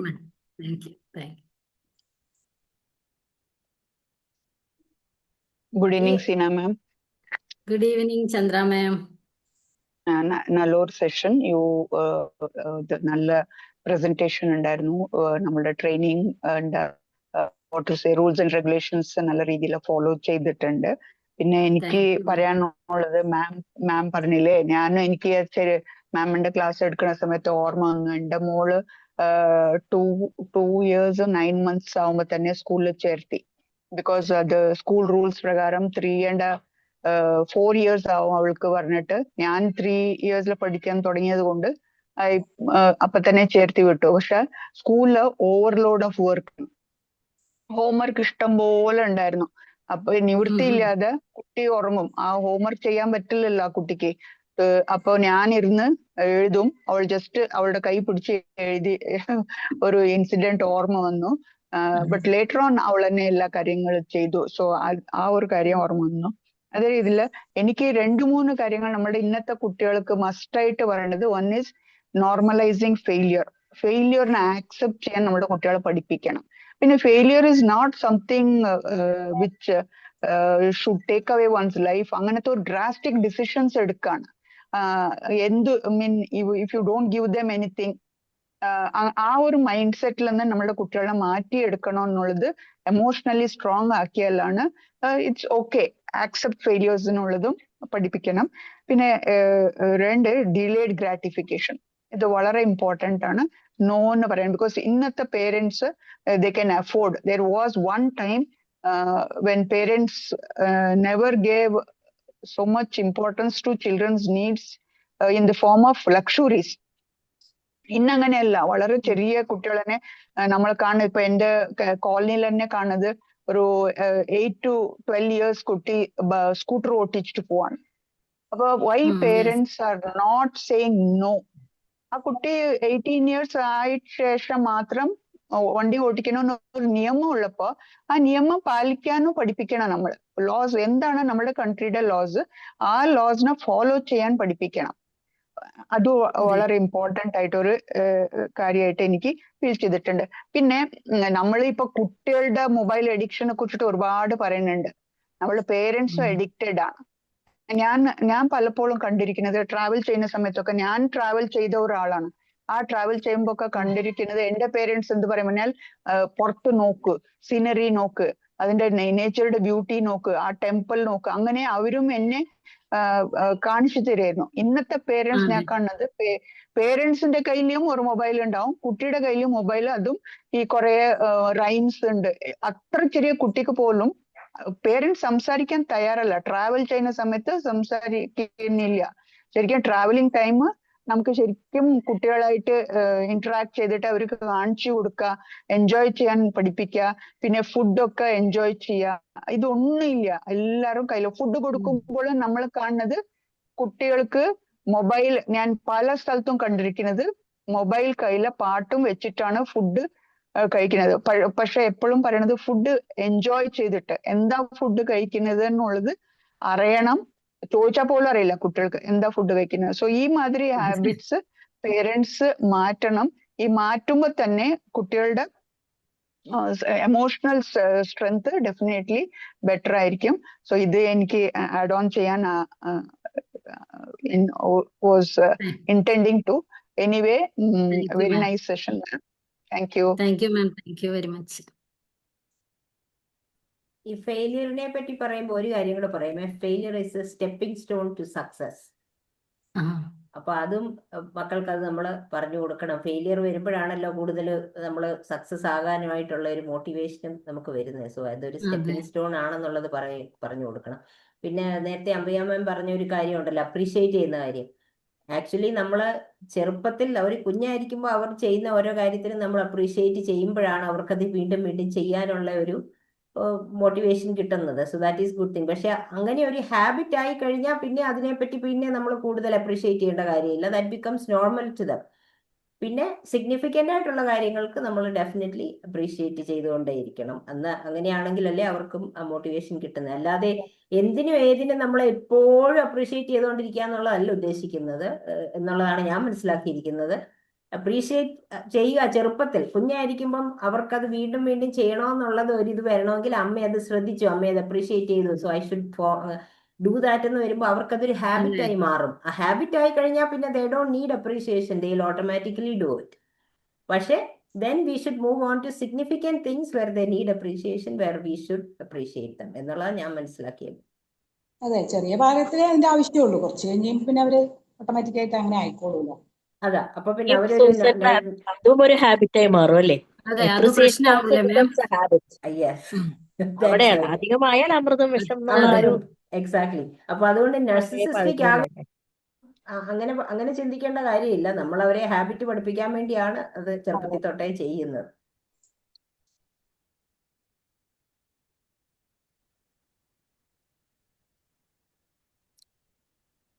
Good evening സിനോ. നല്ലൊരു ടോപ്പിക് ആയിരുന്നു കേട്ടോ. താങ്ക് യു മാം. കൂടുതലും കുട്ടികളെ നമ്മൾ ഫോക്കസ് ചെയ്യുന്നതിലും ഇപ്പൊ പാരന്റ്സിനെയാണ് ശരിക്കും ഫോക്കസ് ചെയ്യേണ്ടത്. കാരണം കുട്ടികളിൽ വിസിബിൾ ആവുന്ന പാരന്റ്സിന്റെ ഓവർ കെയറിങ്, ഓവറായിട്ട് പ്രൊട്ടക്ട് ചെയ്യല് എല്ലാം. എന്റെ കുട്ടി ഫസ്റ്റ് ആവണം, എന്റെ കുട്ടിക്ക് എല്ലാം അവൈലബിൾ ആവണം പോകണം എന്നുള്ള ഒരു കൈൻഡ് ഓഫ് ഇപ്പൊ ഫെയിലിയർ ആണെങ്കിലും പാരന്റ് അക്സെപ്റ്റ് ചെയ്താലാണ് കുട്ടി അത് അക്സെപ്റ്റ് ചെയ്യാൻ പഠിക്കുള്ളൂ. അപ്പോൾ പലപ്പോഴും നമ്മൾ ഈ ഫീൽഡിൽ വർക്ക് ചെയ്യണോണ്ട് തന്നെ പലപ്പോഴും പാരന്റ്സിനാണ് കൂടുതലും കുറെ കാര്യങ്ങൾ ചേഞ്ചസ് കൊണ്ടുവരേണ്ടതെന്ന് ഫീൽ ചെയ്തിട്ടുണ്ട്.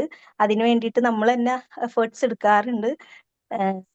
അപ്പൊ ഇത്തരം ക്ലാസ്സുകൾ എന്താ നമ്മൾ പറയില്ലേ കുട്ടീനെ പഠിപ്പിക്കുക, എന്താ സൂസൻ മാം പറഞ്ഞ പോലെ നല്ലൊരു റോൾ മോഡൽ ആവാം.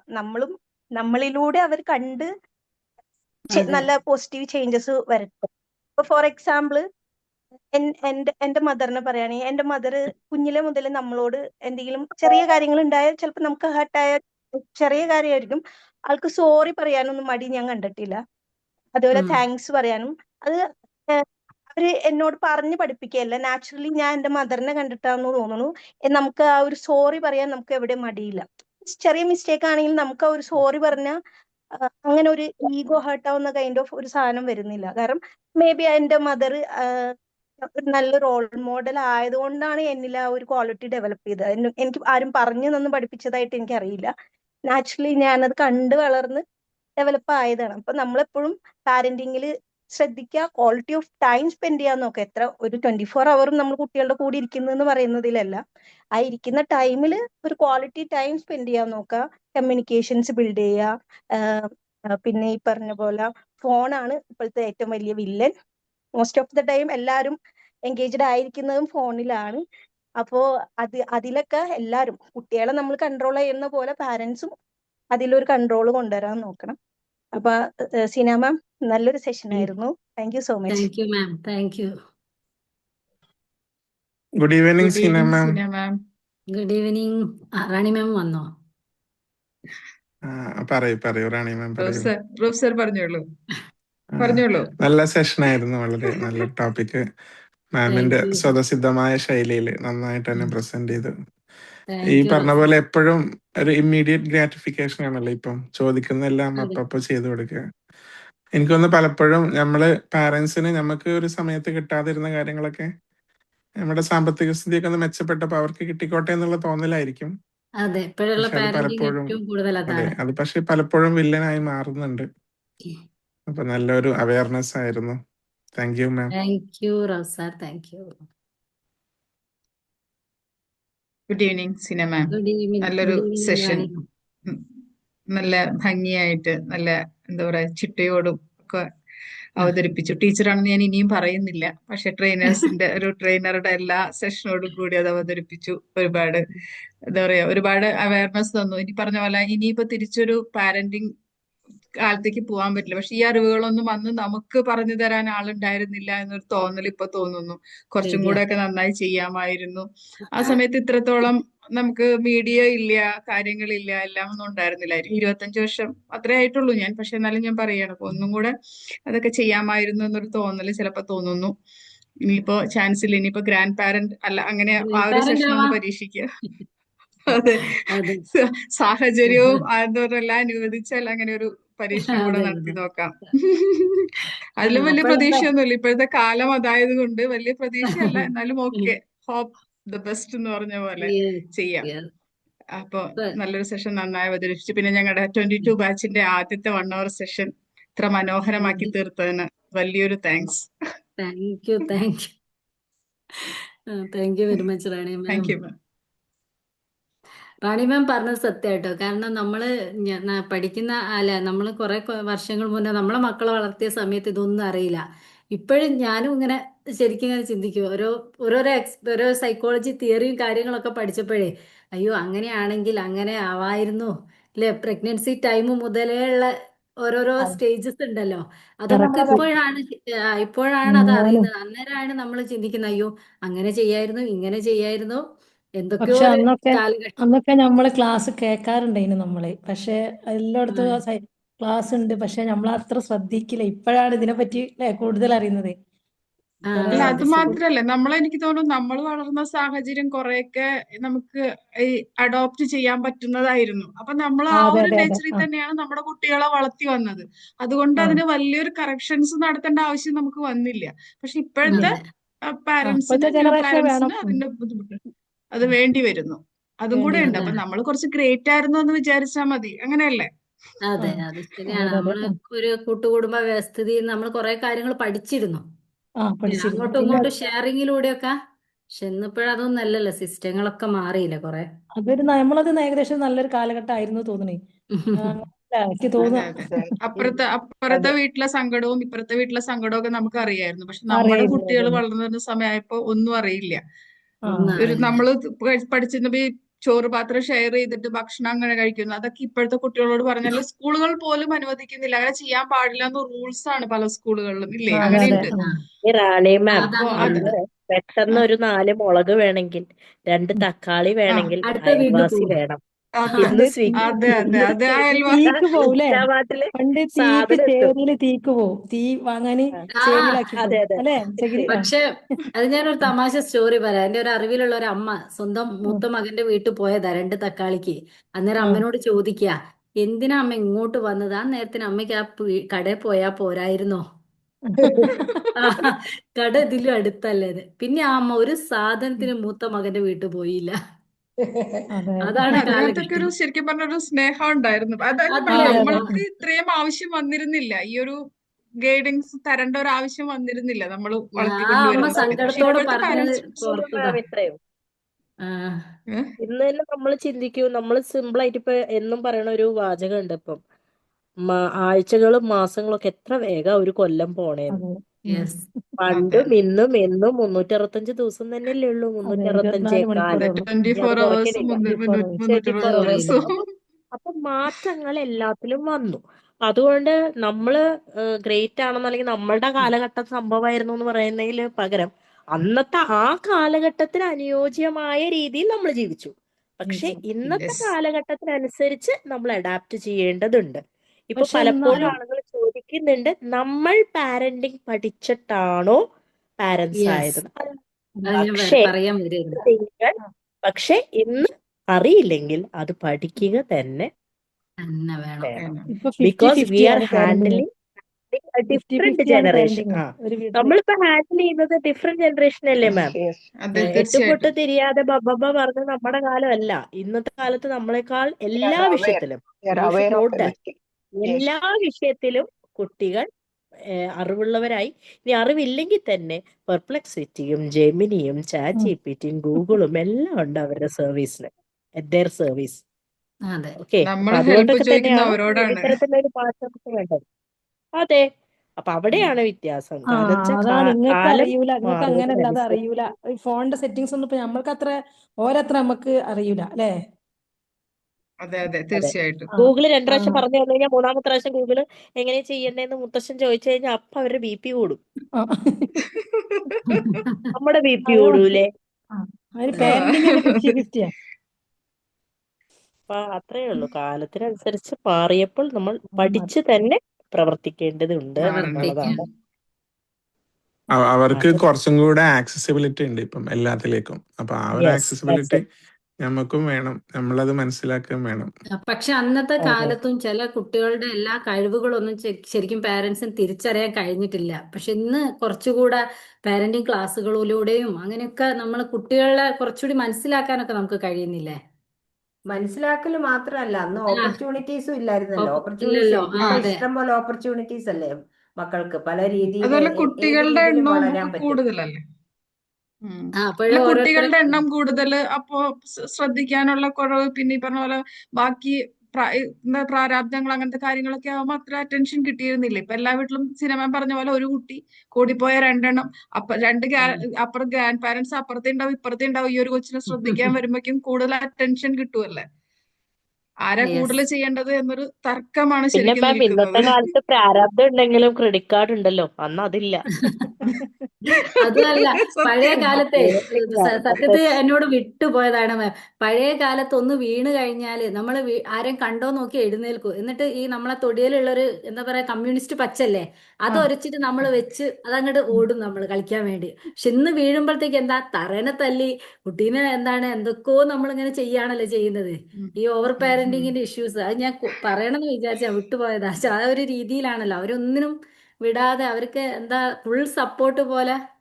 പക്ഷെ നമ്മളെ കാലത്ത് അതൊന്നും ഇല്ലല്ലോ അത്ര. അതൊക്കെ ശരിക്കും അവര് നമ്മള് അവര് പ്രകൃതി പിന്നെ മണ്ണിലും ഒരു ചളിയിലും പി- അവിടെ മണ്ണും ചളിയൊന്നും അവര് ഏൽക്കുന്നില്ല അവർക്ക്. അതെ ഞമ്മക്കതല്ലായിരുന്നു. സ്കൂളിട്ട് വരുമ്പോൾ പിന്നെ തന്നെ മഴ കൊണ്ട് Yes. വരുമ്പോ ആക്കെ ഒരു രസമായിരുന്നു. പിന്നെ ഒരു കാര്യമുള്ള കുട്ടികളെ അന്ന് മക്കളെ വളർത്തുന്നത് സൊസൈറ്റി ആസ് എ ഹോൾ ആയിരുന്നേ. അതെ അതെ എല്ലാരും ഇൻവോൾവ് ആയിരുന്നു. ഇപ്പം ആർക്കും ഇപ്പം ഈ ന്യൂക്ലിയർ പേരന്റിങ്ങും അപ്പനും അമ്മയും മാത്രമല്ലേ ഉള്ളൂ. നമ്മൾ ഫ്ലാറ്റിൽ താമസിക്കുമ്പോൾ തൊട്ടപ്പുറത്തെ വോളിൽ ആരാന്ന് ചിലപ്പോൾ അറിയത്തില്ല.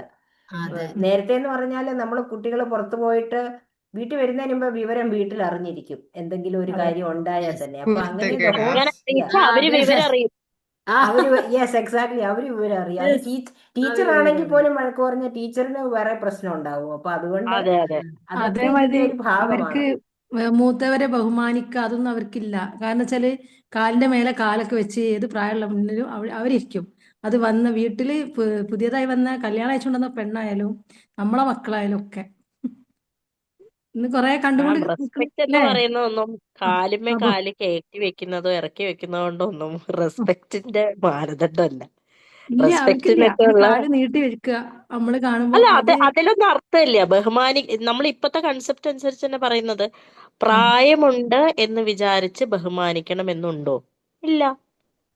പ്രായമുള്ള ആൾക്ക് ബഹുമാനിക്കേണ്ടതായിട്ടുള്ള ക്വാളിറ്റി ഉണ്ടെങ്കിൽ മാത്രമേ അതെ ബഹുമാനിക്കണ്ടു. എന്നാലും അല്ല നമ്മളെക്കാളും വയസ്സിന് മൂത്തവരല്ലേ? അതേ അല്ല എന്നാലും നമ്മൾ ഒരു കാര്യം ശീലിച്ചു. ഓർക്കണ്ടേ, പുതിയ നമ്മൾ കൺസെപ്റ്റ് മാറി. അതെ നമ്മുടെ അതെ ഇപ്പോഴത്തെ അത് കൺസെപ്റ്റ് അനുസരിച്ച് കേൾക്കാമോ? യെസ് ആ യെസ് കേൾക്കാം കേൾക്കാം. പറഞ്ഞോളൂ. ഞാൻ പറയാൻ വന്നത് you command respect, you don't demand it. Yes അപ്പൊ യെസ് നമ്മൾ Yes, നമ്മുടെ നമ്മളിപ്പോ yes, ma'am. ക്യാരക്ടറെയും നമ്മൾ Yes. കമാൻഡ് ചെയ്യണം. നമ്മൾ എന്ത് കാണിക്കുന്നു, എങ്ങനെ ബിഹേവ് ചെയ്യുന്നു എന്നുള്ള അനുസരിച്ച് കമാൻഡ് ചെയ്യേണ്ടത്. അതിന്റെ automatically it happens with your yes behaviour and how you present your self and everything. അല്ലാതെ you don't demand respect. Yes അത് നമ്മൾ ക്ലാസ്സിലേക്ക് കയറുമ്പോഴപ്പോഴേ എഴുന്നേറ്റിട്ടില്ലാത്ത ഒരു കുട്ടിയുണ്ട്, എഴുന്നേൽപ്പിക്കാനുള്ള ഒരു റൈറ്റ് അല്ല. അവർ എഴുന്നേറ്റിട്ടില്ലെങ്കിൽ എഴുന്നേറ്റിട്ടില്ല, അത്രേ ഉള്ളൂ.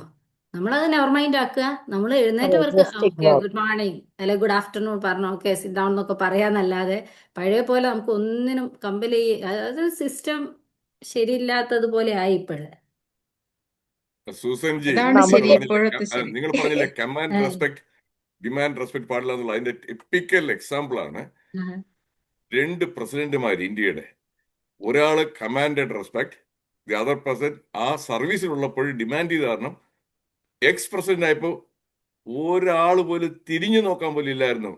APJ Abdul Kalam was able to command respect. When he was no longer president, he was damn busy. എല്ലാവരും ഇങ്ങനെ പൊതിഞ്ഞ് ഇൻവൈറ്റ് ചെയ്തിരിക്കുന്നു. പ്രതിഭ പട്ടേലിന് ഒരു കോഴി കുഞ്ഞു പോലും തിരിഞ്ഞു നോക്കാനില്ലായിരുന്നു. When she was the president അപ്പോൾ മാത്രമേ ഉള്ള അറ്റൻഷൻ. അതാണ് കമാൻഡിങ് റെസ്പെക്ട് ആൻഡ് ഡിമാൻഡിങ് റെസ്പെക്ടിന്റെ real life example. Thank you. Yes yes yes sir, yes sir. പിന്നെ ഒരു സോ കാര്യം മാം, ഈ കുട്ടികളുടെ ഇടയിൽ എക്സ്ട്രാ കരിക്കുലർ ആക്ടിവിറ്റീസിന് കുറച്ച് എൻകറേജ് ചെയ്യാം. നോട്ട് ഫോർ കോമ്പറ്റീഷൻ, അല്ലെങ്കിൽ ഇപ്പോ മീഡിയയില് ഇപ്പൊ അങ്ങനെ ഒരു ട്രെൻഡ് ഉണ്ട്. മീഡിയയില് കോമ്പീറ്റ് ചെയ്യാൻ വേണ്ടിയിട്ടുള്ള പ്രിപ്പറേഷൻ ഒരുപാട് ഇപ്പത്തെ യങ് പേരൻസിൽ കാണുന്നുണ്ട്.